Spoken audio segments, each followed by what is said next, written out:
translation of Vaddaradhane, the earliest extant Kannada prose believed to have been written between 600 CE and 940 CE. The Central Sahitya Academy, New Delhi, has published 3 of his translated books: Adoration of the Ancients, Tales from Vaddaradhane, 2022, Rashtrakavi Kovempu, 2014, and Anupama Niranjana, 2008. About 50 of his research articles and translations have appeared in journals of repute. He works in the penumbral spaces of poetry, gender, translation, and culture. A very warm welcome to you, Mr. Komalesha. We really look forward to your talk. Thank you. Those on the YouTube channel, please feel free to post your questions in the YouTube stream. Thank you. Thank you very much, Professor Basu, for a warm introduction. And thank you, Professor Rohini, for inviting me to interact with your research students and postgraduate students here. And of course, once again, thanks to all the kindred spirits who indulge in translation. Because I'm a student of literature, it has now conditioned my speaking to such an extent that even on formal occasions I generally try to bring in some element from there. So let's begin this talk as well with a short story. Let the short story run in the backdrop, in the back of your mind. So if it has got any connections with what I'm going to speak, well, you'll have to tell me. But otherwise, let it be as a kind of a one-off kind of story. It's a story taken from A.K. Ramanujan's Folk Tales of India, an extraordinary writer, a translator genius, and all that. So once a king was passing through a forest along with his entourage, and he happens to hear the melodious song of a bird. He was so enthralled by the melody of the bird that he wanted to take the bird with him to the palace. So he asked his minister, who was a very wise guy, said, I want this bird to be in my palace, why don't you arrange it to shift it to the palace? Well, the minister says, see, the bird won't be able to sing in your palace as it does here, because without the branch on which it sits and sings, it won't be able to sing in your palace. Well, what's the problem? Cut off the branch, get it to the palace. The minister says, well, where would the branch survive without the tree? How can you cut off the whole tree, put it in my backyard? Well, without the forest, the tree can't survive, you know. Well, by then the king understood the message, and he was so captivated by the melody that he gave up all his palace, went to live where the bird lived and sang, something like this. This is the story part. Now, this is a talk. This is based on a couple of recent publications. In fact, Vaddaradhane is one of them. I choose to call it, between artistry and authenticity, conundrums of translating Vaddaradhane, but these conundrums can be for translating any classic as such. It need not be confined to one particular text. And artistry and authenticity, if translation is a kind of a spectrum, if you would like to look at translation as a kind of spectrum, you would find artistry and authenticity occupying the two ends of the spectrum. So probably a translator who wants to look at herself, himself, or look at themselves somewhere in between, they will have to look themselves somewhere in between these two extremes. So where do we stand vis-a-vis artistry and authenticity? Before we get into the details of this, right, excuse me, let me unfreeze it. Probably it's been frozen. Yeah. All right. So these are the books based on which this particular talk is based. The first one is the South Asian edition published by Manohar, Veneration to the Elders. It was a commission project from JNU Kannada Language Chair. So this is what we have done with a team of experts from Old Kannada literature. He was a professor of Old Kannada literature, Professor R.V.S. Sundaram, a fellow contributor. And another scholar is Professor Shubhachandra. He is an expert in Jain literature, Jain canonical literature. And I was there, so it's a kind of a joint project, and its international edition is brought out by Routledge. So the one in the middle is what you see there. The third is altogether a different edition of the same text. Remember, when we are dealing with ancient texts, especially classics, there are multiple editions of that. You know very well that you don't even know when they were authored, whether it is a composite authorship, single authorship, or there are multiple editions of the same text being available. So the third text, Adoration of the Ancients, is another edition of the same text brought out in Kannada. This is again a joint venture between Professor Ravichandra, who happened to be my teacher at postgraduate level, and a poet practicing and a poet who writes very frequently. So this is for the Sahitya Academy. So this is the background. These books form the background to what I'm going to speak now. Now, here is an interesting, I just wanted you to take a look at what happens here.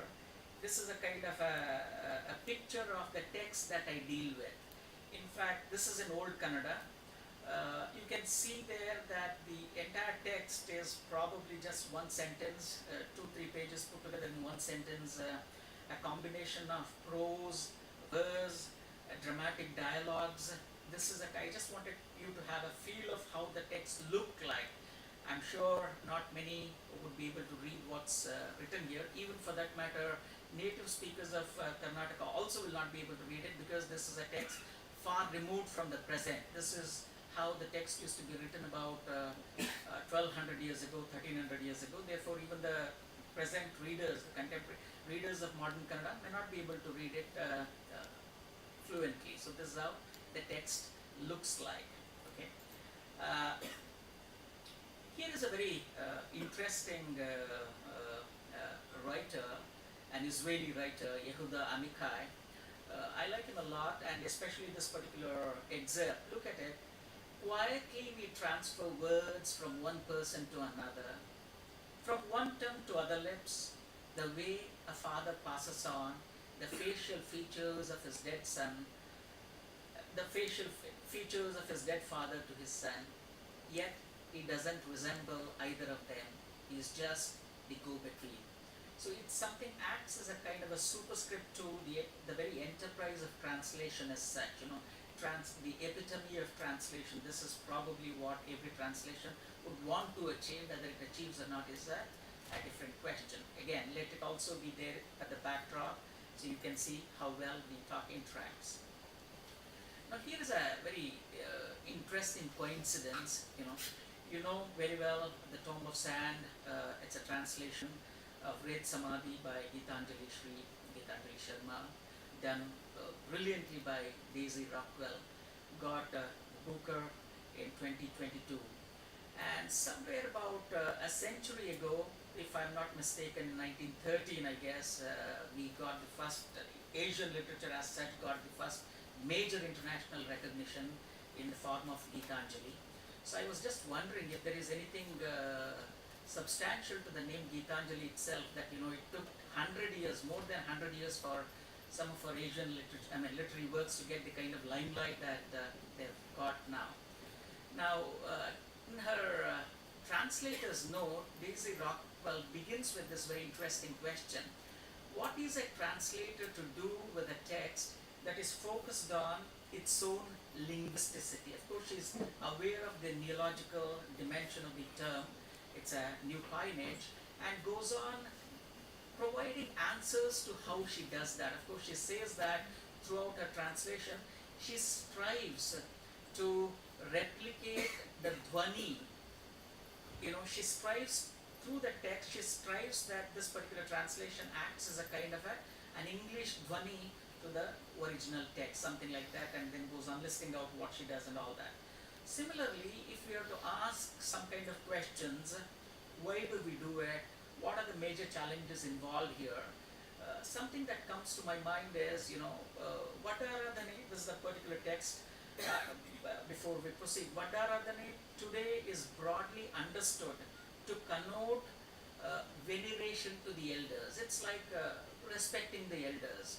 But again, that's a kind of a tentative title, because even to this day, though this work is believed to have written somewhere between 6th century and 9th century, but majority of the scholars want to put it somewhere around 920, in the early part of the 10th century. So it has a very significant, even to this day, there's a renewed interest in this particular work, and there are debates about what does the term itself mean. Is it a kind of an abbreviation of, let's say, it's a Jain canonical work, so is it a short form for Vardhamana, who is a Tirthankara, Aradhana of Vardhamana, later in Prakrut becoming Vaddaradhane, or is this Vadda, does it come from Vriddha of Sanskrit? Aradhana, there is no other doubt, it's a worship, respect and all that. So the doubt or the qualms are all about the term Vadda. Does it come from Vriddha, or does it come from the Sanskrit word Bruhad? Later comes this Bruhad, like you have Bruhad Katha Kosha and all that. So, or does it stand for something else? The debates vary. So how do you translate a text whose title itself is very problematic? Because once you put a particular title here, well, in Kannada it is capable of connoting all the 3 different, or all the 10 different meanings. When you put it into English, let's say veneration to the elders or adoration of the ancients, you're going to fix the meaning of the text.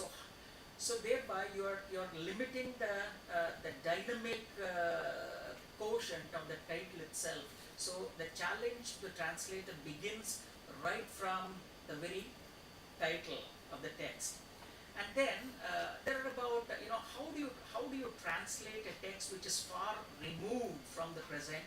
It accommodates more than a millennium, 1,000 years at the least. So how do you translate such kind of text? Because we have covered a very vast terrain in this time. So how do you translate the text? The text is replete with extraordinarily intertextual employed intertextual references. These references include various Puranas, epics, 64 knowledge domains, 12 types of austerities, 8 different types of karma, ascetic rituals. So how do you connote all these things? So these are some challenges. In fact, I'm just enumerating on the kind of challenges that I, as a translator, faced when picking up, when I picked up Vaddaradhane. And of course, then maybe we can also talk about translation, the scope of translation, the backdrop of tradition, and the role intertextuality plays in all these things. So, in fact, Vaddaradhane to this day is an enigma, because, as I said, there are a lot of unanswered questions, right from the title to the authorship. In fact, majority of the scholars are of the opinion that it might have been written by one Shiva Kotyacharya, but there is a significant other other chunk of scholars who believe no, Shiva Kotyacharya is wrong, it's written by another Jain monk called Reva Kotyacharya. And there's another school, though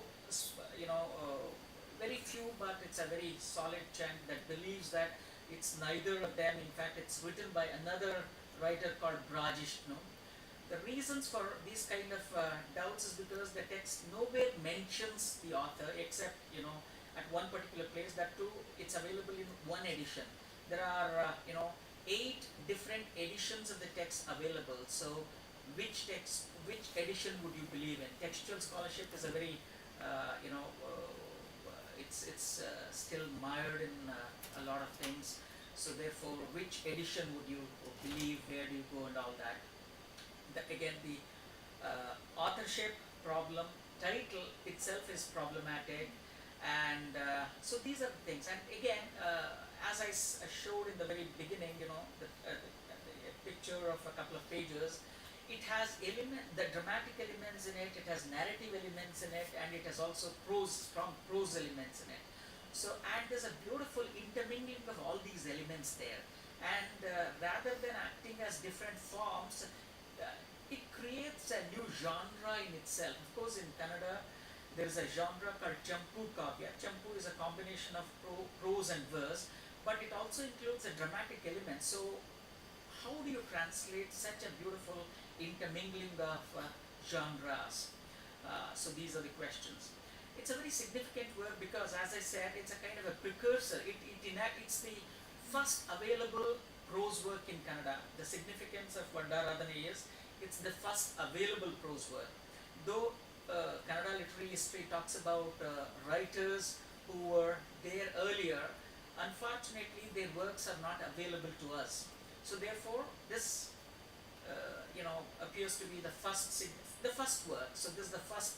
That's why it's the earliest extant Kannada prose work that's available. Why is it a significant? Why does it occupy a significant position? Because now if you look at saving the modern Kannada literature, if you look at the history of 1,000 years of Kannada literature, right from Vaddaradhane, which is the first work, you hardly find 10 different other prose works. In the sense, in 1,000 years of the history of Kannada prose literature, you have hardly 10 prose works. So it acts as a kind of an enigma. Why is it? And it's an extraordinary work. It's an extraordinary work, a trailblazer kind of a work. Why does it remain like an island? Why does it remain like an island? So these are some of the things that we have to keep in mind, especially when we are translating Vaddaradhane. So subsequent works, these are the 7-8 works that are available. The year I've mentioned. So after, let's say, 920, Chavundaraya Purana, written by Chavundaraya, 980, maybe in a gap of 60 years, another prose work, and the next you have to wait for another 200 plus years for prose work to come. The next is after 300 more years, now 300 years. Now look at it, in the span of about 1,000 years, you have hardly 10 prose works. It makes it really interesting. Now, this is how the work begins. It's like a synoptic opening lines. It's a kind of a poetic conventions in, at least in Kannada works. Right in the beginning of the text, you find the poet invoking their deity and presenting in a nutshell what their text is all about. It's kind of a synopsis of the entire text is present right in the very beginning. So this is how it begins. Again, it's a combination of poetry, prose and all that. Just to let you feel how the text sounds, just to have you a kind of an auditory experience, let me read it out. It's a poem, it's sung generally. Namah Shri Vardhamanaya Nirdhuta Kalitatmane Salokanam Trilokanam Yadvadyadarpanayate Shri Veera Vardhamana Bhattarakarge Namaskaram Geidu Devopasarga Manushopasarga Tirikopasargam Chetanopasargam Embinta Chaturvidamappuga Upasargamam Hasivum Neeralke ಮೊದಲಾಗಡೆಯ 22 ಪರೀಶಹಗಳಂ ಸೈರಿಸಿ ಆಯ್ದ ಇಂದ್ರಿಯಗಳಂ ಗೆದ್ದು. So it goes on like this. In fact, as you might have already noticed, Old Kannada is known for its extraordinary agglutinative capacity. There are no full stops, no commas here, and even when you read it, you'll have to split a word. One particular word, you have to split that into 3 different parts, sometimes 4 different parts, and read that. If you don't know how to split that, you almost forget you can't capture the meaning of it. You can't capture the essence of it. So these are the kind of challenges the text offers right at the outset. This was just to give you a kind of an experience.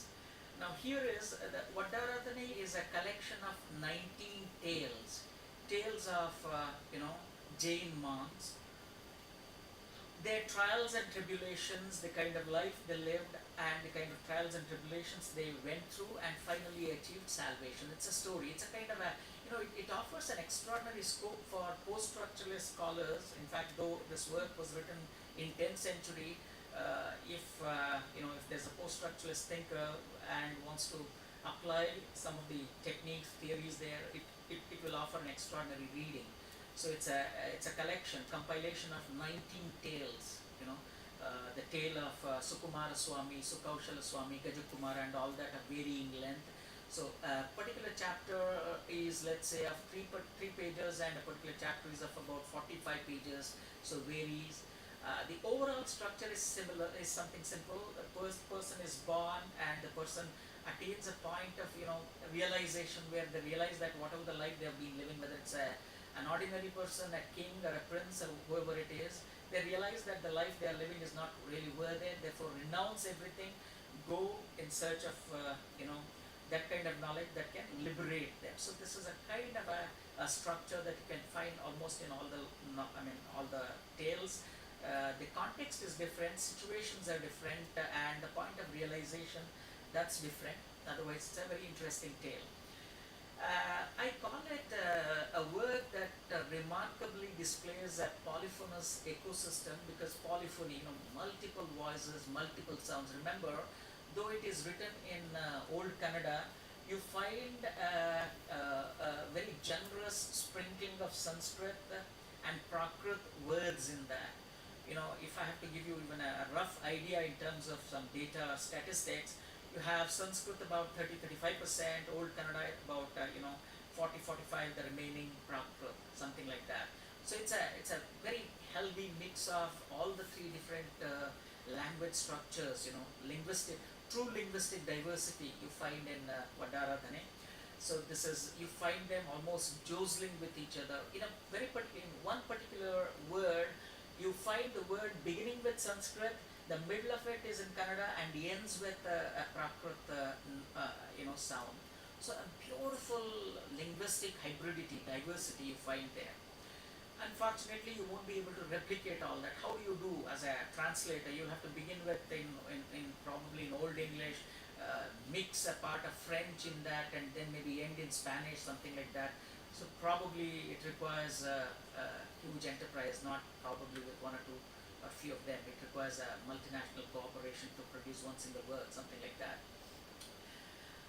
And people say that it is it is indebted to, in Sanskrit, the references. In fact, it's said that the work is a kind of a creative tribute to Harisena's Brihat Katha, and of course Shivaraya's Bhagavati Aradhana, that a tradition of Aradhana texts. It's Indian literature is plenty, especially South Indian literature, Aradhana text tradition.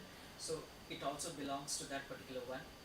And there are a lot of interesting epigrammatic religious teachings, something like, it's a very beautiful one. Like we talk of how happiness and sorrow come in terms of cycle, and how we need to endure that and all that. Here's a beautiful line for that. Sukasyanantaram dukkha. After sukha, dukkha. Dukkasyanantaram sukha. Chakravak paritante dukkha nicha sukha nicha. Kind of, you find solace, that not to lose heart because you're in the thick of sorrow, not to get elated because you're in the thick of this. They come and go in cycles. So let's learn to endure it, something like that. And it has wonderful folk wisdom in that. Maybe if time permits, we can get back here and discuss a couple of them. So this is a kind of a structure that we have here. You can analyze Vaddaradhane in terms of structure, geographic structure, cultural structure, religious structure, extraterrestrial structure, and all that. Very interestingly, the tale begins in a very beautiful way. It's also again a kind of a conventional tradition. If you have gone through some Sanskrit books, it says Jambu Dvipe Bharata Kande. It locates. In fact, in the panoptic scheme where you are trying to locate, in the vast scheme of the universe, this is where the continent is, this is where your country is, this is where the province is, something like that. Look, a kind of a zoom in kind of a structure. Begin with a panoramic shoot, then go on zooming in, and then you put a spotlight on the city in which you live, something like that. And if you look at even a cursory look at the kind of places the text mentions, you can construct a kind of a cartography of India. In fact, if a tale begins with let's say Kausambi, other begins in Rajagruha, other in Madurai, other in Kamboja. If you look at it, if there's if you want to pin anywhere, you can almost find a kind of the map of the subcontinent, Indian subcontinent. So to that extent, it's vast, diverse, and all that. So more or less, almost all the tales begin in this way. In the continent of Jambu was a country called Bharata, and in it was a town called Kaushambi, ruled by these two, king and a queen. Queen was so chaste, beautiful, and all that, and they had a minister. So this is how almost the structure. So it acts like, it gives a kind of a structural beauty to all the tales here. Now, if you want to look at the socio-political structure here, obviously it talks about monarchy. It's monarchical. King is the supreme, and of course the divine ordained. King is divinely ordained. So that kind of a structure, and it's highly patriarchal. One of the problems with our classics, of course, we know the importance of classics in literature. All of us, especially students of literature, classics is something that we can't do away with them. Simultaneously, we can't take them because they're highly problematic, especially to a postmodern reader, in the backdrop of feminism, in the backdrop of post-humanism, in the backdrop of Marxism. If you look at all these texts, they appear to be very problematic, but you can't leave them because, well, they are the problematic portions, but they have their beauty spots as well. If you miss that, you don't even know how your tradition. Also, you must know like what to pick, where to pick. So this is a kind of a class structure. It believed in class structure. So this is the kind of socio-political structure you have. The king has control over the entire thing, but again, the priestly class comes next. But ascetics are somewhere, they're above this cycle. This is a kind of a picture that you get. There's a muted caste structure for the simple reason that it involves Jain cosmogony. It's a Jain cosmology. Therefore, caste is a muted one. Nevertheless, it's there. It's a kind of it has a muted presence. But otherwise, this is the kind of a structure you find there. So, in terms of economic structure, you have three major economic activities. One is agriculture, and the other is, of course, trade and labor. You can analyze the trade through, analyze the economic activities through these three important activities. And as I said, the life of sages is beyond any any of these physical activity. So if you look at the religious structure, it talks about the importance of Jain religion, how Jain religion is supreme over other religions, including Hindu religion and other religions, something like that. Whereas it's not intolerant towards other religions. One of the beautiful things is nowhere in the text you find, there might be a couple of exceptions to this, you do not find any uncharitable comment on other religions. Very maybe sparingly it's used, something like that, but otherwise it talks of karma, sin, rebirth, how there are several births based on the kind of karma that you gain here and all that. These are some kind of things that and beyond all this world is an extraterrestrial world. Depending on the kind of karma that you gather here, the kind of punya and the papa that you gather here, you are reborn in some other heaven. They call it kalpa. Kalpa is a very important concept there, a kind of a heavenly abode, you can call them. So you are reborn as something else. Again, there are a lot of problematic issues. I'll discuss them a little later. So this is a kind of an overall structure that you can talk of when it comes to Vaddaradhane. Now, let's focus on the task of translation. In fact, I've often said this, that a translator, whether it's in India or anywhere across the globe, is an artist in the role. You remember the moment somebody enters a courtroom, they have to put their hand on something and declare, I truly declare that, I'll be true to this, So a translator is also an artist in the role, because constantly, even to this day when a translated work appears, they have to swear if not literally, at least in some other metaphorically, that they are true to the original. So to that extent, translation enterprise is looked at as if it's a kind of a subservient academic discipline or subservient activity as such. That's why always called to scrutinize, how true is it to the original? Even a work like the Tomb of Sand was not spared from this kind of critical scrutiny. Is it original? Though, despite its success, such kind of a phenomenal success, people went on calling it whether it's true. How authentic is it and all that. Now, And again, this is something that I'm fond of saying. A translation, metaphorically speaking, is as if one is, translating oneself into another language. As if we are not made of, flesh and blood and bones and other things. As if we are made of sounds and words. We keep translating ourselves into another language. Therefore, it's a kind of an existential, even a physical transformation as translators that you need to go. And here is Vanamala Vishwanath, another very important Kannada to English translator, who compares the very task of translation as if, it's like Hanuman bringing Sanjeevani. You know the story, right? Hanuman is sent to bring Sanjeevani, and unfortunately Hanuman doesn't know what Sanjeevani look like. So in the process, what does he do? He picks up the entire mountain and brings here. So a translator too, we don't know what we are asked to translate. Therefore, in the process, we bring an entire chunk of culture, we bring an entire tradition when we translate from one language into another. It's a kind of Hanuman bringing the entire Sanjeevani, the Parvata, the entire this. Now, these are some broad, strokes through which I try to say the kind of understanding of translation that I have and what kind of an underpinning it has on my translation enterprise as such. Translation is kind of an event, in an Ericksonian sense. It is an event that has its consequences and all that, which unlocks a larger story, not just about the language, but about life, society, culture, that was not known until that point of time. So until somebody from outside until we translated Vaddaradhane, probably it was absolutely a kind of a new world, a world that was untapped, right? So now that it's available in English translation, so it opens a new vista, a new domain, a new dimension to it. In fact, here is a very interesting metaphor. George Steiner, a remarkable linguist and translator, translation theorist, he calls language as a dimension.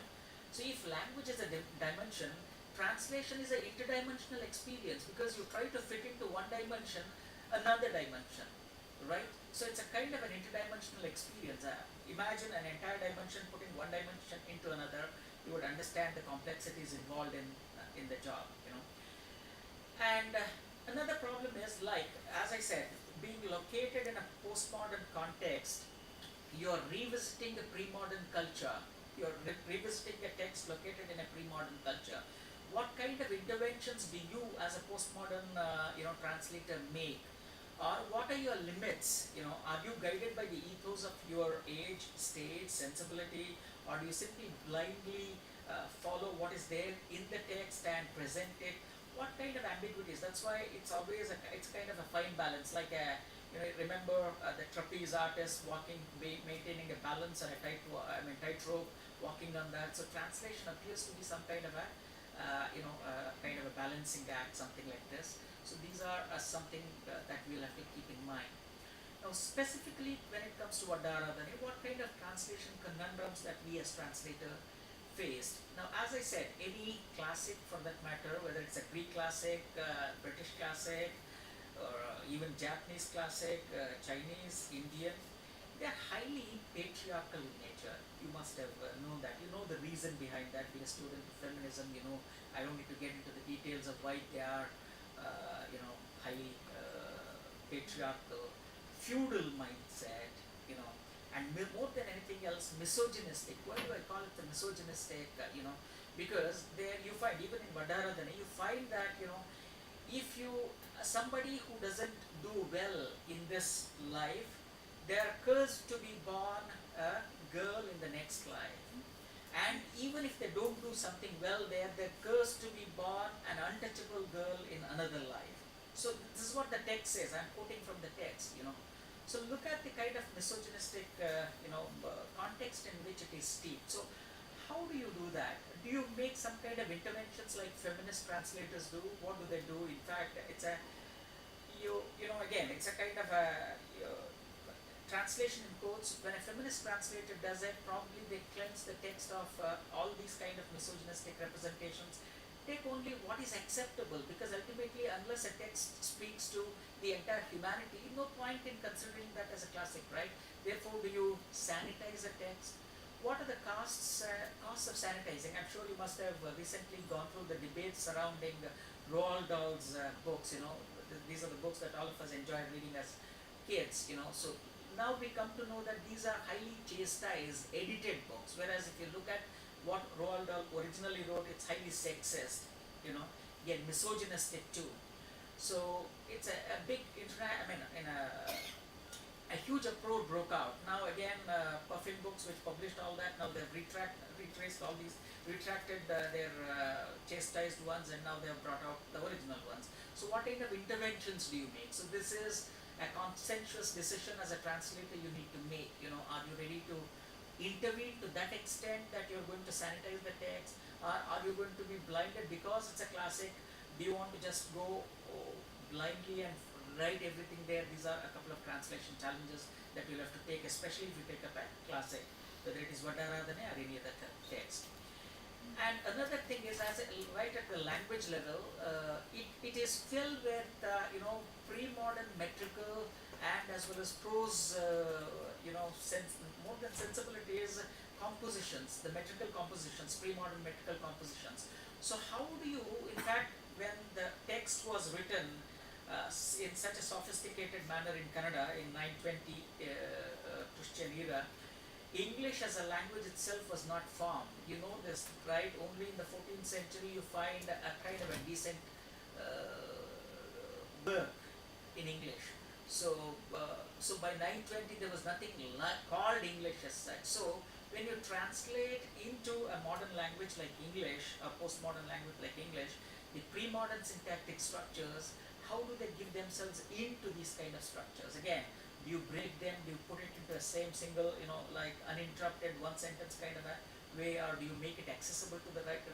So what kind of syntactic choices do you make as a translator? So these are something that you consider.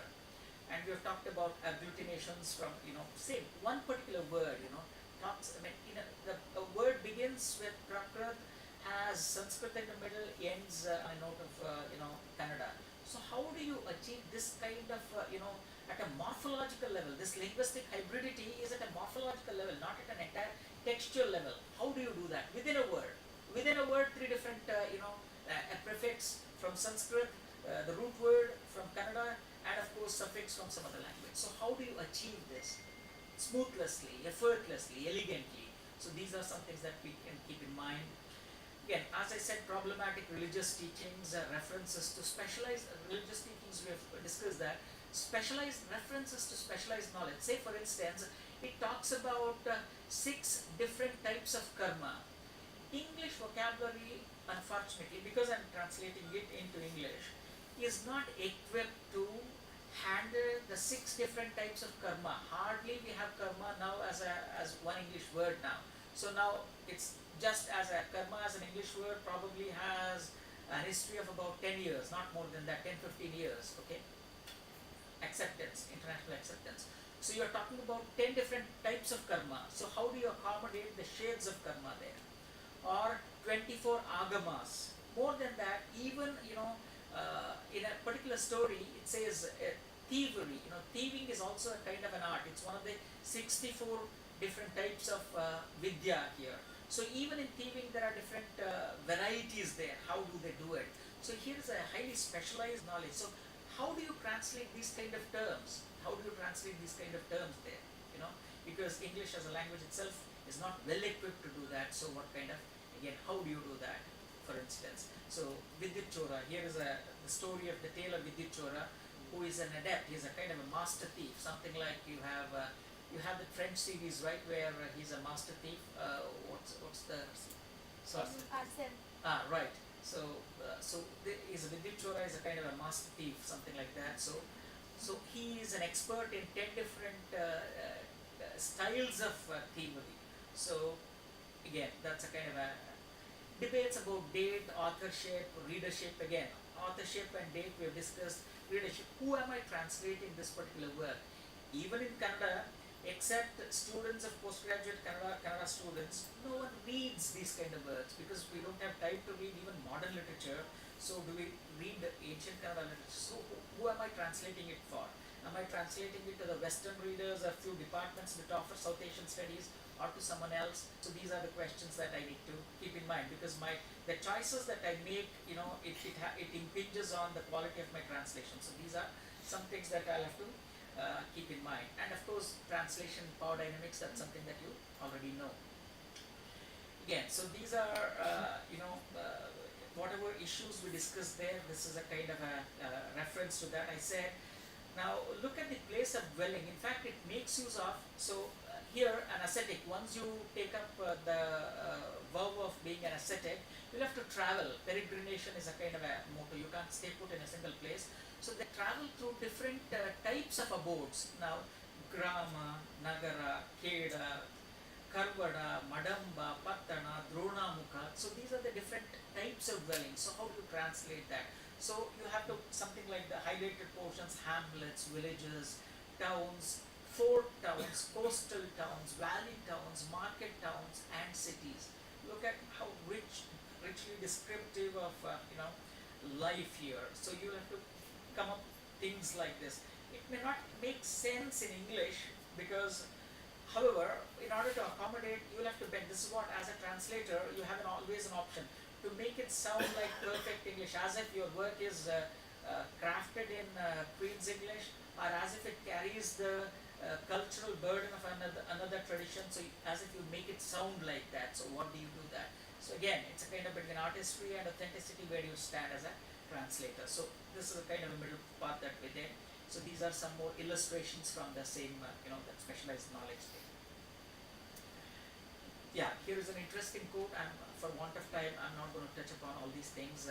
Walter Benjamin, you know very well, is a very influential translation theorist as such. He compares a translated work as a kind of an afterlife of an original work, the so-called source text. So he says the moment a work is translated, very contentiously, arguably, he makes this statement that it dies a natural death in the source language and begins a kind of an afterlife of a text. So translation marks an afterlife of a text. This is where I, as a fellow translator, have some problems.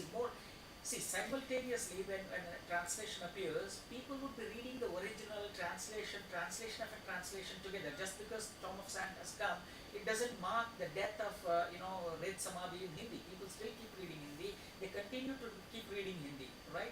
So more than as probably an afterlife, you might want to modify it and want to call it a parallel life, or maybe an alter life, if not as an alter life. So translation marks a kind of an alter life of the text, which has a parallel existent in different dimensions of language, or different dimensions, if language is a dimension, something like that. So these are some things that we keep in mind. So untranslatability, of course, it was J.C. Catford, renowned linguist, who introduces two different types of untranslatability. Untranslatability is something that you can't translate. One is a linguistic untranslatability. That means here you don't even have equivalents in terms of language itself. Say for instance in Hindi you have tu, tum and aap. So how do you, the context is similar for a user. When tu is used, tum is used, when it is used, the equations, power dynamics, everything is, it is revealed. But in English, unfortunately, it's a bland view. So you will have to add many things before and after to connote the context. So that's a linguistic untranslatability. Most of the times as translators, we are faced with this kind of cultural untranslatability because you don't find cultural parallels. That's when we make use of, Krebs, calcs, footnotes, endnotes, parenthetical references. These are, say for instance, these are some words. Parishaha, it's a Jain word, talks about 22 different types of difficulties one undergoes, Parishaha. So do you simply call it suffering, misery? What is it? Is it suffering? Or what kind of suffering is it? Lupasargas, again, minute varieties. So some different types of death, samadhi marana, and in types of prayoga, shukla dhyana. So even in terms of meditation, several types of meditation. So how do you translate shukla dhyana and dharma dhyana? So you will have to, when you are translating, you will have to see what shukla dhyana is standing on one leg and doing some translation. Dharma dhyana is sitting in some other posture and doing it. So when you translate, You have to add these many things. It doesn't make sense if you simply say Shukla Dhyana and attain salvation. Shukla Dhyana, then in parentheses you'll have to give that. Again, what kind of compromises you make when you give, does it sound odd and all that, all those things. These are some things that you'll have to keep in mind. Okay, so these are some more difficulties I as a translator faced. I'm not going to get into all that. We have another couple of minutes, and later maybe we can revisit them depending on the kind of questions you have. So added to that, the kind of asymmetry that we have in terms of language structures. One is a left branching structure, you have a right branching structure. English is a right branching one. Kannada and most of the Dravidian languages, including Hindi, Indian languages, it's a left branching one. So how do you, that asymmetry is already there. Apart from the asymmetry in power equations, asymmetry power, asymmetry, you also have structural asymmetry. So how do you do that? These are the kind of questions that you have. And again, if you want to look at untranslatability as a kind of a black hole, a linguistic black hole, then what kind of escape velocity that you need to come out of that? Because when you are translating your work steeped so deeply in culture, so back in time, you every page after page, you come across this kind of untranslatability. So what is the kind of escape velocity you as a translator need to come out of that kind of getting sucked into the vortex and again bring out the text in another language? What kind of, these are some things that you can consider. So again, Umberto Eco, A.K. Ramanujan, they talk of that's the reason why they say that Eco, for instance, Umberto Eco is himself an extraordinary novelist and also a translator, talks about two types of translation. One is a source-oriented translation, the other is a target-oriented translation. In the sense that if for you source is an important thing, then you do justice to the source, forget the audience, forget its reception, do justice to the source. If you think the audience is important, then cater to the audience, therefore it becomes target-oriented translation. On the other hand, Ramanujan, the kind of a comprehensive thinker that he is, he says that there is nothing like that. You'll have to achieve some kind of a balance, otherwise your translation takes a backseat. The only option as a translator, for me as a translator, is to translate the entire culture. You try through notes, after notes, references, parenthetical references, glosses. These are attempts to translate the reader. When you translate a text, more than the text, you translate an entire reader into accepting the text. Therefore, he calls it translating the reader more than considering it as source-oriented, target-oriented, something like this. Here is my favorite. In fact, as a translator, what do I call? How do I look at translation? Of course, being in a kind of a technological institute that all of us are in, if you want to use a kind of a metaphor to decode translation, translation is more like reverse engineering. In reverse engineering, of course, you say that Chinese are quite experts in reverse engineering. What do? They buy machinery, dismantle it piece by piece, piece by piece, piece by piece to see how it works. Then they reassemble using their parts, something like that. Translation is something similar. What do? You peel layers of layers, sift through words, tone, tenor, texture, and then go back and try to reassemble sounds, senses, rhythm, pace, pause, beats, so that you create the text in another language. It's a kind of a reverse engineering. And as I said, it's a kind of a negotiation that you strike between the spectrum. In the spectrum of translation, if autonomy is on the one hand, artistry is on the other, you try to achieve this kind of a balance. These are some things that we can keep in mind. So I hope it has been interesting enough for you. So finally, before we end, these are the two kind of equations we have. In fact, in Indian philosophical traditions, these terms are used to connote the relationship that exists between God and devotees. What do they say in the Nyaya traditions? Marjala Kishora Nyaya and Markata Kishora Nyaya. Here what happens? In Marjala Kishora, Marjala is cat. How does it carry its kitten? The kitten has no role to play. It simply has to sit and the mother carries. So there's a particular philosophical school that considers that we don't need to do anything. We have to sit quietly and God takes us anywhere. And there's another school which believes in Markateshwaranya. If you look at how, chimps or monkeys carry their offsprings, they have to hold, the offsprings have to hold, they help in going from place one to place two, something like that. So probably if we have to analyze it, again this is Vanamala Vishwanath's interesting analogy, if we have to bring that metaphor, analogy to translation, the relationship between the translator and the reader is more like, it's a monkey business, because we can't, a reader cannot expect the translator to carry, the entire load. So if that reader can also put some trust and take the responsibility, it's a kind of a shared load. Okay. Thank you very much. In fact, these are a couple of references that we've used, and thank you very much. I hope I just took about 15 minutes. Yeah, absolute time. Thank you so much. Thank you so much. Pleasure. It was lovely. Do you have any questions? Yes. Can I? Oh, sure. Yeah, go ahead. Very happy. I think Yeah, sure, we please. will have Yeah. quite a few questions. Very happy. Yeah, thank you, Professor. Shoot away. Please, actually, May I introduce I'm with him? Liz. I teach political science He teaches here. political And I have science. worked on language, politics, and a bit familiar with the ancient or medieval literature. Wonderful. Actually, I heard this text for the first time, and I'm going to read it because there is so much of similarity I can see between these texts, narrative style, and also conveying something through a story. So I have come across this prose, for example, prose written in 15th century by Vidyapati in my Sanskrit, but within the Mithila tradition.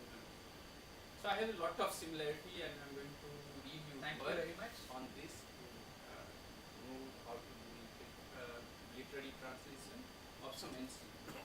I have few questions. One is regarding this work itself. When you read some paragraph or sentences, the sound seems to be more Sanskritized than a modern Kannada language. So, is it a kind of historicization of many modern Indian languages, which happened with Kannada also, that it's a modern, recent history, but now to authenticate, to legitimize, it is tracing back to 8th or 9th, 7th century text. Is it happening All right. in Kannada also? It's a very interesting question. See, you have to remember that Sanskrit acts as a kind of a template on which most of the modern Indian languages are built, So you have it as a kind of a DNA upon which you have this. But when I read it, it's more than, Sanskrit. In fact, that's how old Kannada sounds. That's how old Kannada sounds. In fact, when I read this, even native speakers of Kannada will not be able to understand what is being said. That's precisely what I'm saying. In fact, we have a couple of native speakers. Even, unless somebody is trained, even a Kannada professor will also not be able to read it unless they specialize in old Kannada literature. Right? So it is complex. It's like even an English professor trying to make sense of Chaucerian English. It's very difficult. In fact, we may not even be familiar with many words. Right? So, it sounds, Sanskrit has a significant influence, but it's not the be all and the end all. You also have Prakrit, an equally ancient language. There is a kind of multilingual Yeah, scenario yeah, with many Maybe classical because, and medieval in the beginning what I read, it's an invocation to God, because the Aradhana tradition is from Sanskrit. You may find a dominant sound presence there, but if you look at the text as such, you find the Prakrit. More than Sanskrit, you have Prakrit elements and old Kannada elements there. So they are there, equally there. So let's not prioritize which over the other. So you find a kind of a diverse presence and a rich presence of Sanskrit, Prakrit and Kannada here. Thank you. So actually more I was interested in this historicization process. But I think if I can, I Yeah, have one please. more question. Yeah, please go That ahead. is about the life of this text. So in terms of readership, as I think Kannada speaker, I come across for the first time when you talk. So what will the circulation or readership of text beyond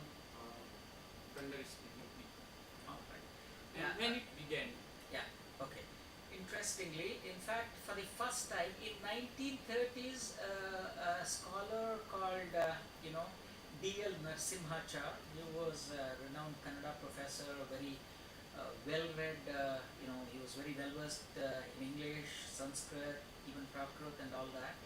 He published in Kannada some tales. In fact, he got them on Palmyra, Palm manuscript was there, so he borrowed it and then published a couple of tales.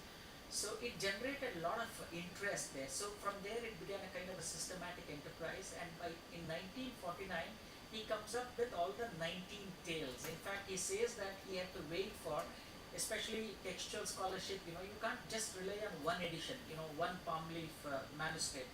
Unless you find matching references in a couple of manuscripts, you can't, because anybody may have just written anything and attributed it to Kalidasa. Therefore, unless you find matching references here and there, so he says that he found 5 different editions. So based on that, he has compiled and brought out this edition in 1949. So for the first time, you have the entire book Vaddaradhane. In 1949, it gets published. Okay, and afterwards, again, some more scholars come out with different editions. So if D.L. Narasimhachar's book is based on this particular, the palm script manuscript available in Hampi, someone says, so in some other place. So that's how you have multiple editions of the book that comes out. Interestingly, you also need to translate that into modern Kannada. That's what, in fact, one of our Sahitya Academy projects, the third book, so it is based on the modern Kannada rendering, from old Kannada. A student of D.L. Narasimhachar who edited it brought out into modern Kannada. So it's been translated from old Kannada into modern Kannada. So we again translated that into English. So that's tales basically focus, on narrative elements there, something like that.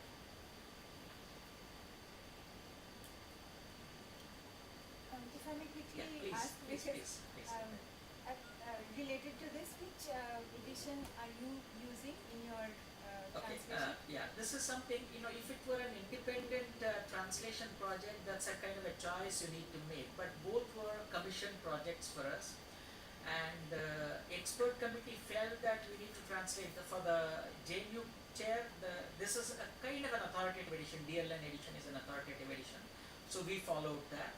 And here, it was more a source-oriented language, because it's a kind of a collective decision. The translators, the fellow translators that we have, they said that they didn't want to take many liberty with language. Therefore, we've even maintained certain critical remarks over there, notations over there, and all that. So it's a kind of a source-oriented one. So for that, we have Narasimhachar. So your translation is authentic. No, I have done both. In fact, I've been fortunate. In fact, there have been scattered attempts to translate this work from 1950 onwards, right? But this is the first time. In fact, even Murthy Classical Library has commissioned. In fact, that it's a kind of a holy grail for translators. Has commissioned translating Vaddaradhane, and but ours is the first comprehensive translation so far. And afterwards, again, with the Sahitya Academy one, we got to translate the modern Kannada rendering as well. So I've been fortunate enough to be a part of both these editions. Komalesha, thank you very much. It was fascinating to learn of this text from you. I had no idea. I am a Kannada speaker too, and from Karnataka, I had no idea at all. As you rightly said, maybe these texts are sort of ensconced within very specialized academic kind of communities. I actually was wondering, how do you locate this text historically? If it is sort of, if you say you can date it between say 6th to 9th centuries, then what would be the kind of historical background or historical political background, or social background which you see reflected? Is it possible from the text to sort of make inferences about the historical and political, what shall I say, How do you determine? Life. In fact, it's a very, very interesting question. But of course, I'm not an expert in textual studies scholarship. But based on what I've gathered, so how do they do it? Let's say, for instance, there is a mention of a word. A place called Kogali. So a particular historian says that this word was never in currency before, let's say, 6th century. Therefore, this must be a work written after 6th century. So earlier it was called, these days we call it Shravana Belabala. Maybe earlier it was called by some other name. So this particular reference cannot be before 6th century. Therefore, this work must have come. Whereas Govinda Pai, again, he was the first Rashtrakavi of Karnataka. So he says, based on, there are references to dinars and other coins, some special. He says that probably, see, this was when there was an open trade. So he says this work must be written in 3rd century. So they even date it back to 3rd century, but contemporary scholarship has moved away from 3rd century and fixed it somewhere between 6th and 10th. And again, and then based on, let's say, this from the Prakrut ending, Prakrut suffixes, they say probably it's only of 9th century. So this work must have been written only after 9th century. Before that, you didn't have this kind of usages. The name did not mean this. It may also be possible that maybe it was in oral circulation earlier, and by the time it got written down, it was practicized to a certain extent. Yeah, that's true, because our scholarship is based on what's available to us. See, Right. what was in orality, we don't know. So I was wondering, what would be the historical scholarship on this work? And that was, for me, very intriguing to find, historically, how do historians deal with this work? And what use do they make of it to sort of establish certain connections to the political or social life around it? That was my... That would be an interesting question any historian would want to do, because Right. again, But it there has not requires been much work. except the scholars. Dieter himself has a very long prefatory note to that, and there's a continuous debate. Even Hampana is a very well-known Jain scholar. They keep writing on that, and even Kalburgi, who was he has an extensive work, and he was the first to propose that it's neither Shivakotyacharya, it's Brajish. So they have some based on some internal textual evidence. So internal textual evidence, certain grammatical usages, so this particular grammatical usages. So it The textual requires analysis could throw some light on the historicity. Yeah. of this a scholar of history, grammar, and literature should sit together and probably work out. So basically that work has not happened yet. It hasn't happened. I mean, we don't know. It's still, because the debates are still on. In fact, even last year there was a debate. That's when we came across that this is neither Vaddaradhane. This should be Vardhamana Aradhana. And there's again a long rejoinder to that by established scholars. They say no, that's wrong. And so the debate is still going on. The debate is not yet closed. It's There's still, very closely a kind of giant connection that you can establish. you can make that kind of leaps here. And the second question I had actually was about, this text, was it performed in any way? And was it No. in the performative tradition? All our texts are basically performative, but unlike poetry, it wasn't performed as such. So it wasn't performative in that sense. But whereas if you look at Pampa Bharata or even Jaimini Bharata, you have a lot of scansion. In fact, you have an entire tradition, Gamaka tradition, in which it's done. But you don't have any tradition, the performative tradition as such. But there are elements of dramatic elements. Exactly, because you said it's also poetry and some kind The of dramatic... the conversation. In fact, you will find, as if in a play, you find two characters conversing, Right. directly conversing. So you have those elements of drama as well. So we do not have any evidence for its performative, as having a kind of a performative But tradition. also not in the later centuries. Once the text has frozen, there's no evidence of it being performed later in later. See, it's a collection of tales. See, what happens if it's Jaimini Bharata? It's a text. It's one epic. Here there are 19 different tales disconnected from each other. So but there are, in fact, later poets have picked up one or two stories from there and have developed poetry out of it. Nayasena and others. They have picked up Sukumara Charita and written an entire book on Sukumara Charita. So they have been performed. So you can say there is an indirect performative tradition the book lends itself into. May not be directly. Fascinating text, and I know too about it. Any other questions? I have one. So in your discussion, you bring out some difficulties that translation, a person who is doing this translation might encounter, and they seem to be more located on the descriptive. So there are issues with translating certain cultural locutions, certain language issues, whether or not certain verbs are there. Philosophy, we also discuss about the logical possibility of translation, the sense that even if you were able to immerse yourself in the culture, in the formal case you can have a very compendious volume and you will be able to tell what needs to be said. But in the latter case, you can't really do that, even that. So I was wondering, as a practicing translator, do you actually encounter this? Do you think about this? Yeah, see, no, you have ideological choices to make apart from the problems that we face. Say, for instance, at the end of the day, I can write an entire book on the problems I faced while translating, but if I fail to make it a literary work, right, ultimately at the end of the day, as a translator, my primary task is to make it available to a reader as a literary text, not as a philosophical text. Therefore, I'll have to put the rest to the minimum, you know. So whatever I have to, you know, I'll have to just have to put that to the minimum and not get into the detailed discussion, logical discussions and all these kind of things. I'm not very sure if that's what... I was wondering that when, as a practicing translator, do you think about these issues too? I mean, does it play at the back of your mind? Because the kind of references, the impossibility of translation, and not Yeah, really the no, impossible translation, but No, the all the possibility of time. translation. No, all the time. Say, for instance, you find it when you come... In translation. No, when you come across a passage which describes if you don't do well, you're born a woman in the next life, you're born this in this particular caste, you want to, even to translate, in fact, I must have put down translating this work at every turn of a page at one point of time. You'll have to do, I mean, you'll have to outweigh, so your reasons for translating must outweigh these kind of negative things. So that doesn't happen in one go. It happens, maybe one story you do, then you say, all right, let's tone it down.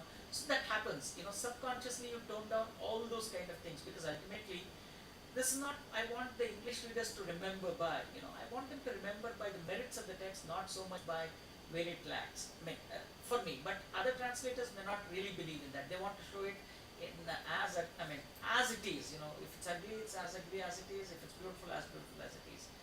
So, I, as a translator, believe you'll have to maintain a kind of a balance. There's no point simply replicating what was there in English, and simultaneously you can't also almost sanitize it. You can't sanitize it. Maybe choose a kind of the middle path, something like that.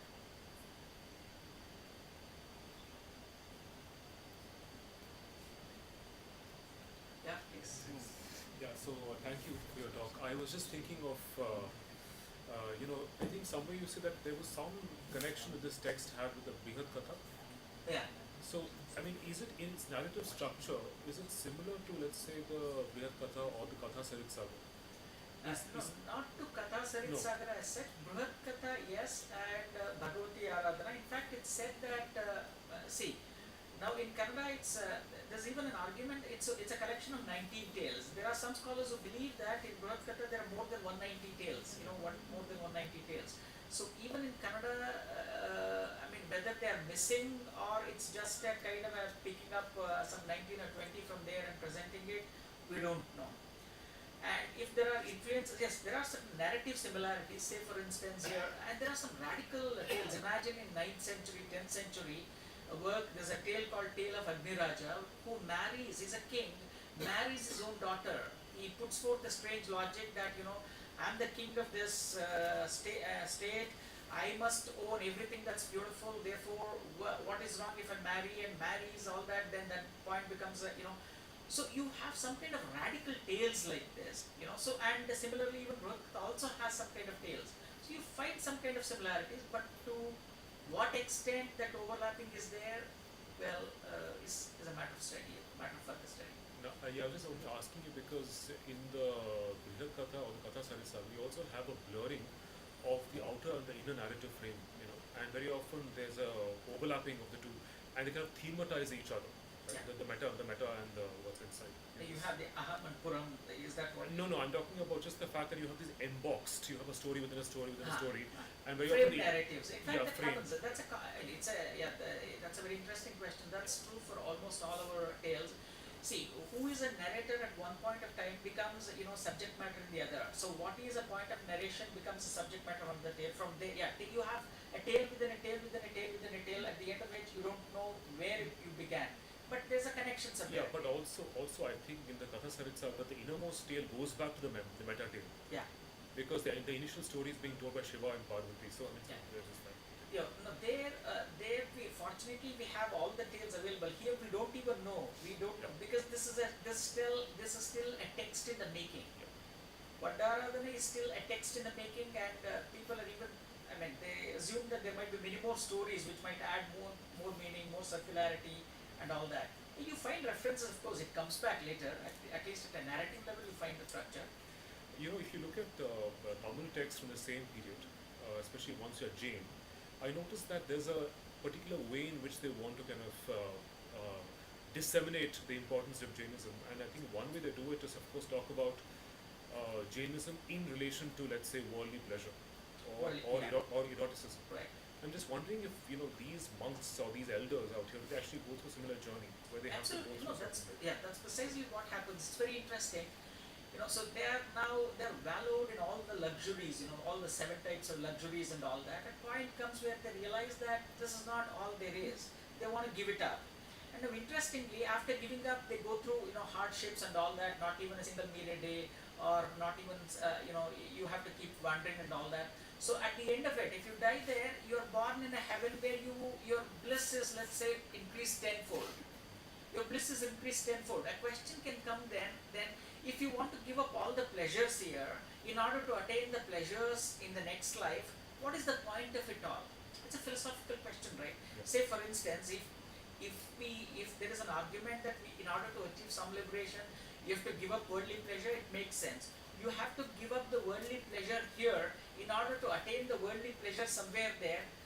What is the point, right? Even here we have, right, if you go to Indra Sabha, you get to have all the luxuries and pleasures. So here I find it's a way of postponing the pleasure. See, now imagine it's like weaning the child away from something it's used to, it, addiction. So you can't say that you have to give it up forever. If you give it up here, imagine you're giving up your pleasure in a limited way. If you give it up here, you get it tenfold there. So it's like postponing, and that's an extraordinary psychological strategy that almost all these tales practice, right? Because if you postpone succumb to that pleasure right now, in a way it's like you have overcome that, either because of inducement or because of something else. It's immaterial.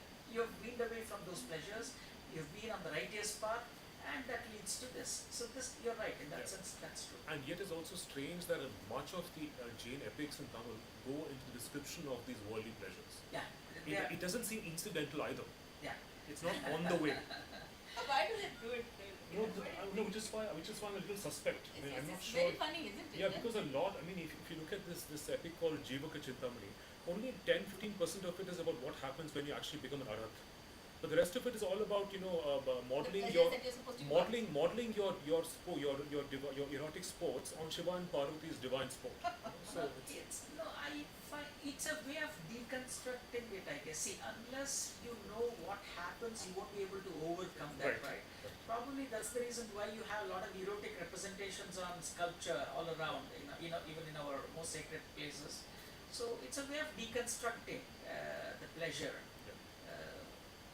And also one more thing, I get the sense that there must be references to, let's say, Buddhism or other religions. No, not to Buddhism, but to Hinduism, yes. And making fun of them as well. Sorry? Making fun of them or ridiculing them.